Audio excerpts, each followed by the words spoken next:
Place maintenant à la culture avec Sylvia Garcia. Je suis le docteur Green. Quel genre de docteur? Eh bien, je suis psychiatre. Le docteur Lawrence a disparu depuis hier. Tu sais où il est? Je vous propose un marché. Je veux 3 choses. D'abord, vous m'assurez que vous ne lirez pas mon dossier. Ensuite, des chocolats. Dernière condition, Madame Peterson reste en dehors de ça. Elle est impliquée. Je ne suis pas d'humeur à jouer à des petits jeux. Moi non plus. Je sais où est le docteur Lawrence. Que se passe-t-il ici? Je ne suis pas sûr. Ne le laissez pas vous bousculer. Non, ça va. Si vous continuez à l'appeler, elle va finir par se douter de quelque chose. Tempéré. Plus chaud. Chaud.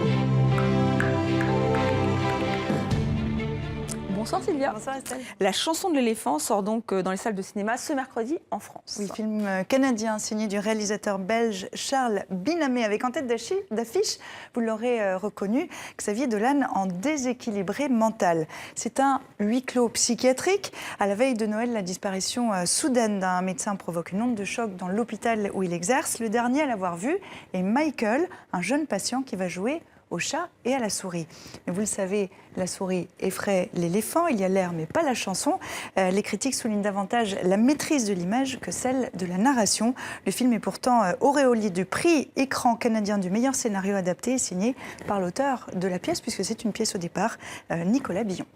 Alors, on connaît beaucoup le cinéma roumain, un très bon cinéma roumain, mais peut-être pas assez le théâtre roumain. Donc, vous avez décidé de nous faire découvrir une pièce roumaine. Une pièce sur l'île lanceur d'alerte et en Roumanie, ce n'est pas un hasard peut-être. Le pays est en lutte contre la corruption endémique, l'un des rares dans l'Union européenne à disposer d'une législation pour protéger ces lanceurs d'alerte. Ils s'appellent Edward Snowden ou Julian Assange, mais aussi Claudiu ou Aline, des gens ordinaires. C'est d'ailleurs le titre de cette pièce de Giannina Carbonariu. Son théâtre réaliste est joué sur de nombreuses scènes européennes, notamment à Avignon. Et cette fois, la dramaturge donne donc la parole à ces croisés de l'intérêt général. Tout le monde connaît Julian Assange ou Edward Snowden, mais les lanceurs d'alerte sont aussi des anonymes. La dramaturge roumaine Giannina Carbonariu leur donne la parole dans son nouveau spectacle « Des gens ordinaires », une pièce basée sur le témoignage de 3 Britanniques, 2 Italiens et 3 Roumains.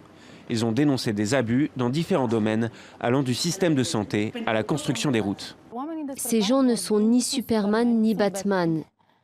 Ce sont des gens ordinaires mis dans une situation où, en raison de leurs valeurs morales, ils n'ont pas pu réagir autrement.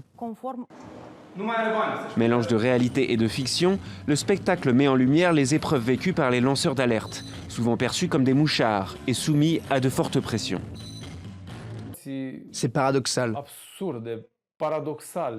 Il a raison, mais c'est lui qui tombe malade, qui perd son travail, sa maison.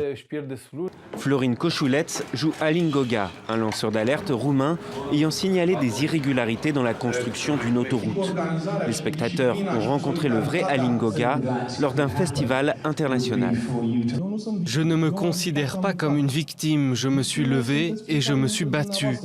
La victime, c'est chacun d'entre vous, car c'est votre argent qui est volé.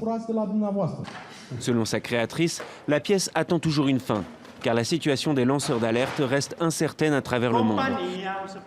On termine avec le festival Raconte-moi, c'est en Algérie. Oui, pendant 8 jours, le village kabyle de Souama a retenti dans les montagnes de Tizi Ouzou. On y a chanté, on y a dansé. 300 artistes ont participé à cette 13e édition, venus des pays du Maghreb, de France, de Mauritanie, de la République démocratique du Congo, etc. Des chanteurs, des musiciens, des écrivains, des poètes, des peintres. Et vous le voyez, aux 4 coins du village, artistes algériens et étrangers ont partagé et mélangé leur art. Merci Sylvia, à demain. Merci, à demain.